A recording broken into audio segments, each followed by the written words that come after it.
Hello and welcome back to Reassembly Part 2. I'm Spirit Balance Holder and as promised I made a new ship. So I've been trying to make a ship with the standard double cannons and I've been failing miserably because I always ended up running out of power, out of P. So what I've instead decided to do is go with one powerful, fast and long-range cannon.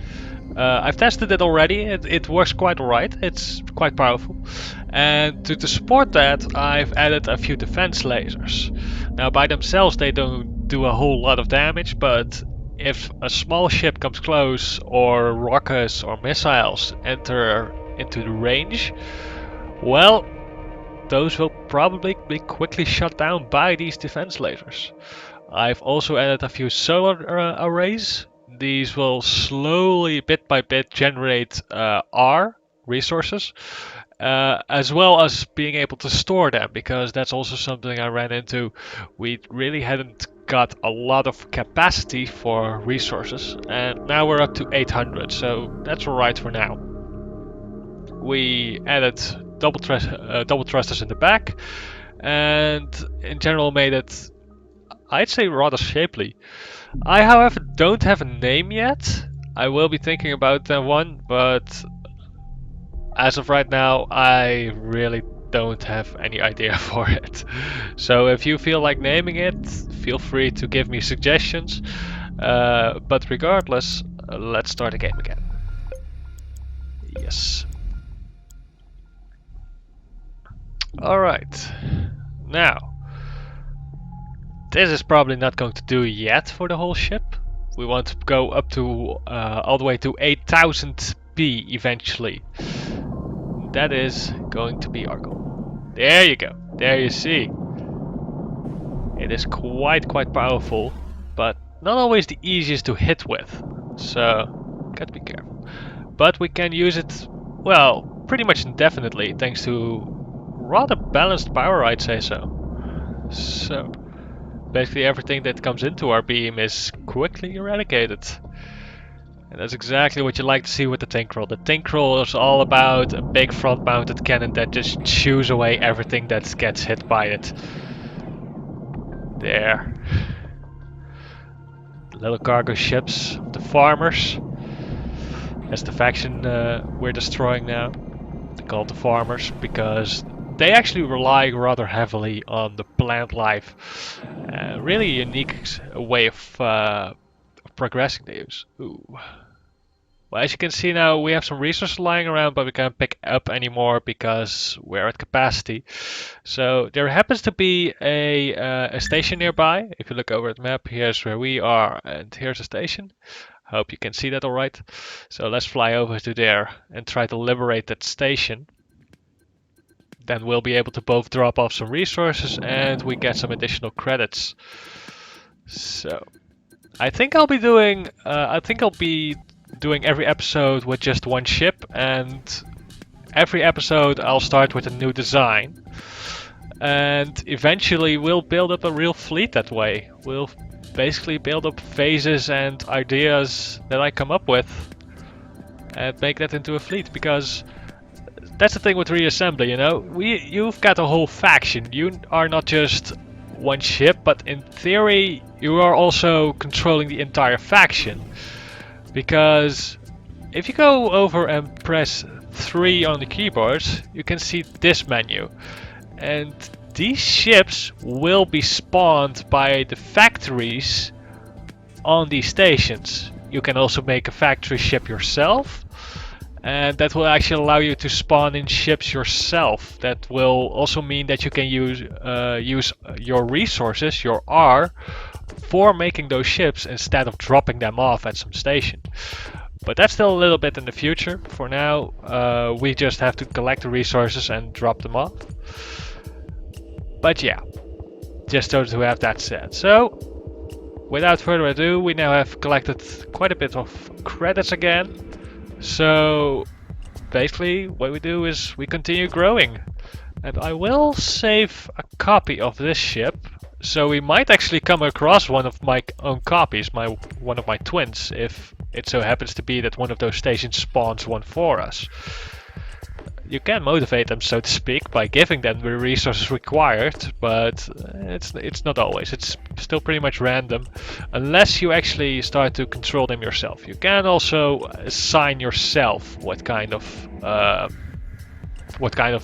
ships they have to create. Well then, get out of here. Poof.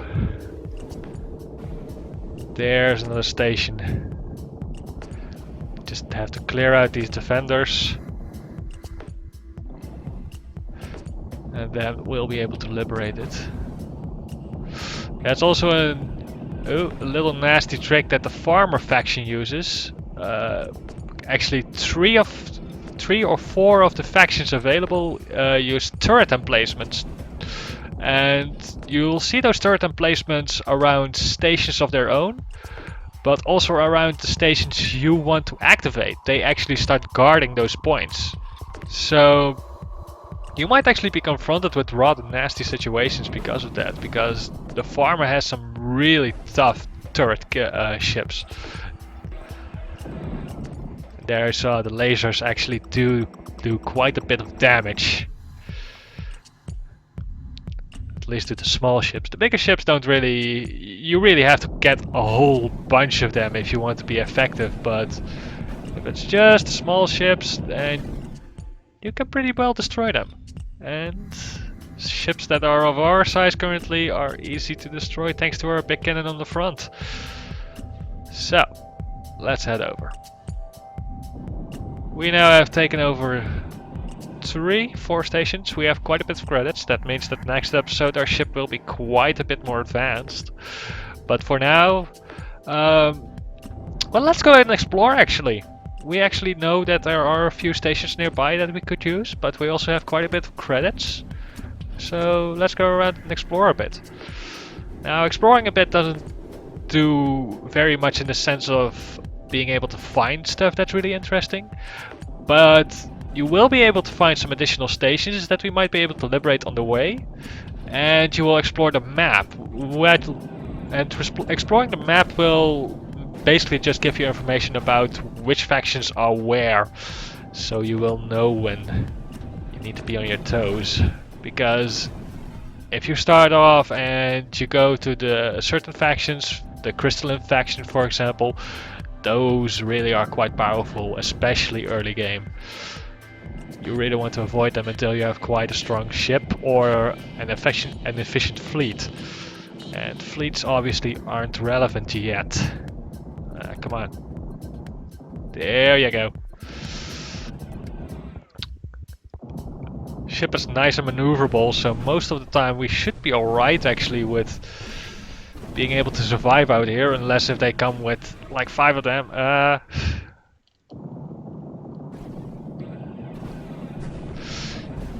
Never go and overestimate yourself. Always try to play things safe because it's so easy to get destroyed.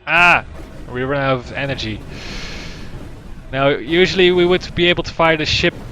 We got destroyed. Usually we would be able to fire the cannon indefinitely, but because our shields went down, that costs even more power to regenerate them, or even more energy, I mean. That really makes things tricky. There we go. With the help of our little ship, we are actually able to take care of this. Oh dear, he destroyed our station. Oh, but we destroyed him in turn. See, that's the thing with the Tinkrell. Tinkrell are hard to maneuver, except if you're still a small ship like we are now. But the power they eventually get behind those cannons is truly, truly unmatched.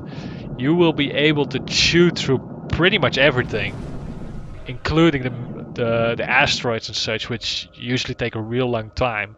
Just to give you an example, this is asteroid matter, and if we try and destroy one of those blocks, well, the smaller ones go pretty quickly, but the larger ones, oh, that takes a long while. That takes quite a while.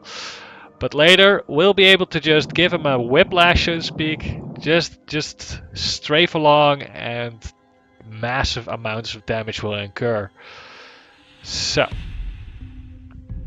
well then, We haven't actually done much exploring yet. So let's go out. Let's get some distance. Let's try to also pick off anyone that stands in our way. Though that often can be a bit of a tricky one.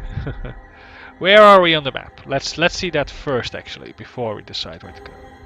Well, we are a bit in the top left corner, so we could start moving diagonally downwards, but staying on the fringes also makes things a bit easier. So I think we should just go for the center. Even if we can't survive there very well, we'll be able to at least know which places to avoid. Ooh, those big ships are always a bit intimidating, but at the same time our cannon is so powerful we can destroy them. If we get the jump on them, we can destroy them right now. Just this little tiny ship can tear them a whole lot of stuff, except these guys.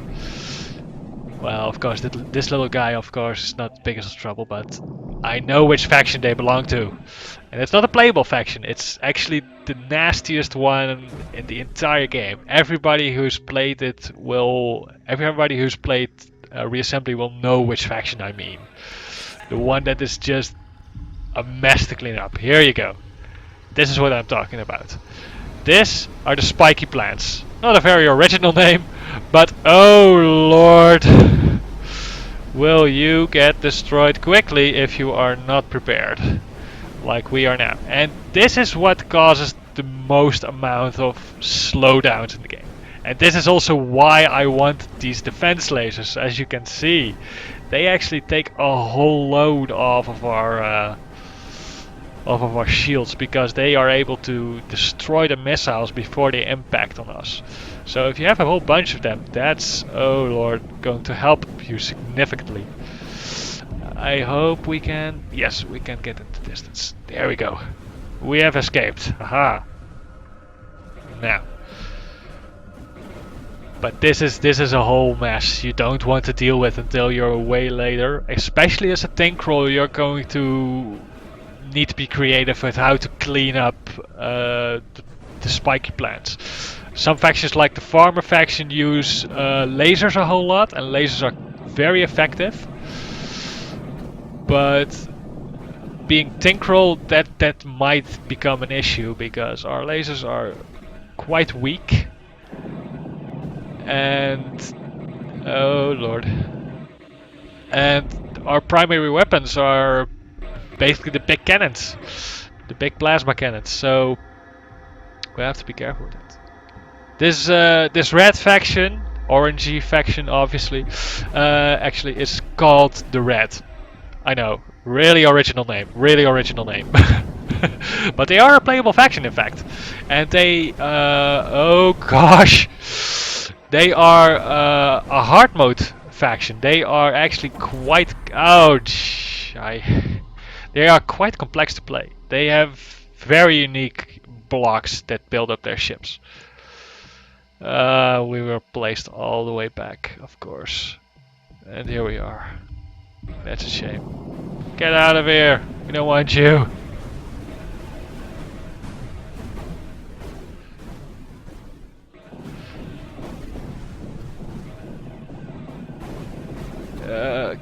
Can we?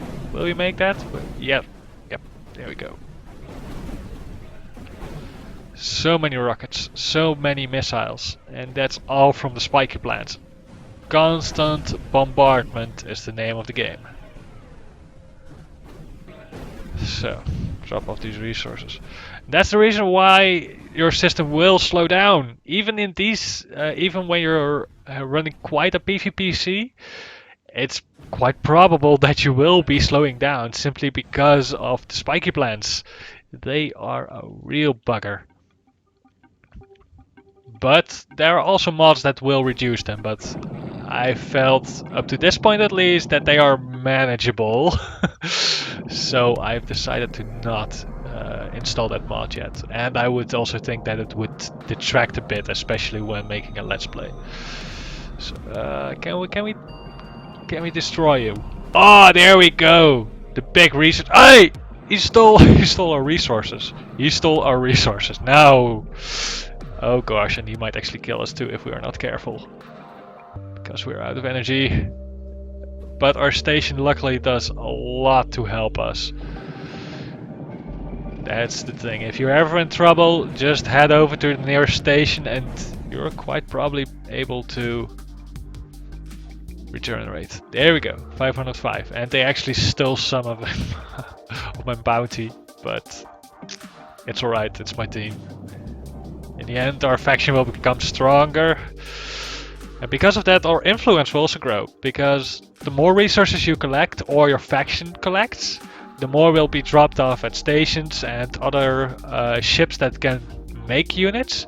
And eventually, basically the entire map will be covered in only your faction. Only your faction will be surviving because you've collected the most resources and have been able to destroy basically everyone else.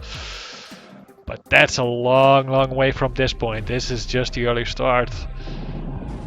And to collect the entire universe, I've tried it. I've actually tried it with the Tinkrell. Not with the other factions, only with Tinkrell. Because eventually I had a ship that was really, really powerful. But no, it's really, really time consuming. Just to give you a bit of insight on that. If you look at the map here, every one of these blocks, every one of these squares is a sector.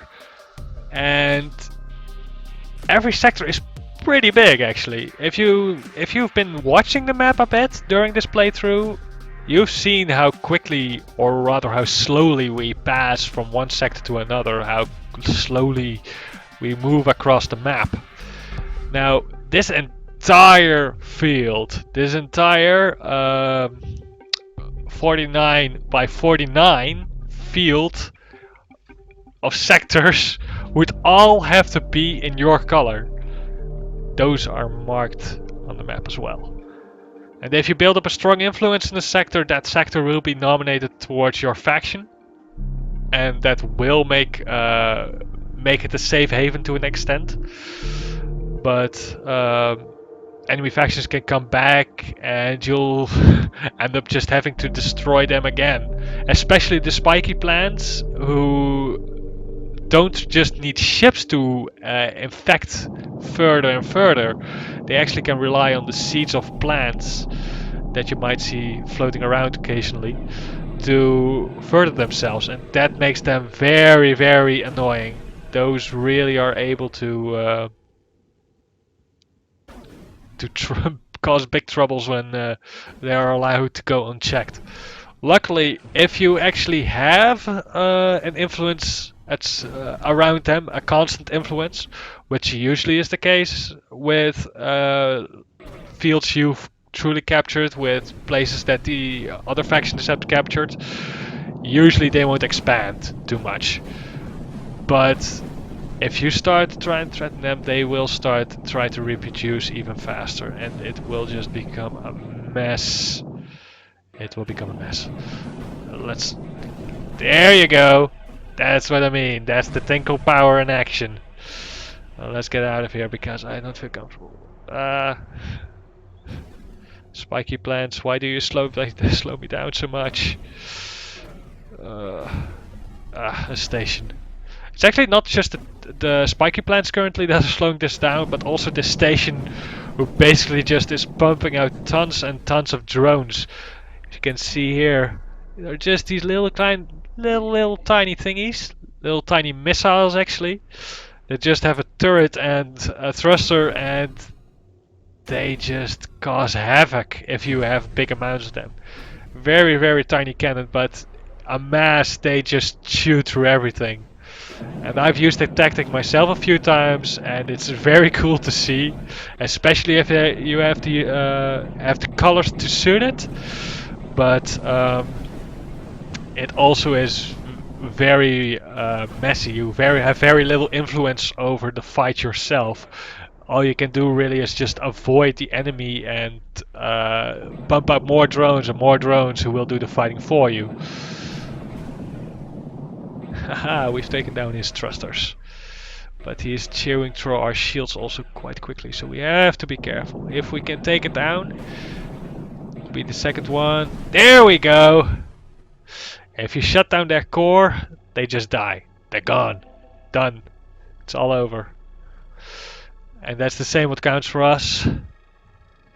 Now, something I forgot to mention and I will mention before I shut down, before I call it a day, for the end of the episode, is first drop the resources and we go to our ship again because this is near the end. Generators, these are nice. These produce more energy for you to use. Very important. But they also explode violently, meaning that they will damage blocks adjacent to them. And you don't want them exposed. They will leave massive holes in your ship if you put them on the outside. And if you put them a bit nestled inside, usually you can just expect if one of these reactors gets hit, the rest will blow up as well and your command module with it. So you have to keep that in mind while building them. That's why I usually try to nestle them away as deep into the ship as possible. Anyway, that has been the second episode of the Tinkrell part of Reassembly. I hope you enjoyed. Like, comment and subscribe if you feel that I deserve it. And be sure to leave some criticisms. That will help me progress. And that's it for today. Have a nice day.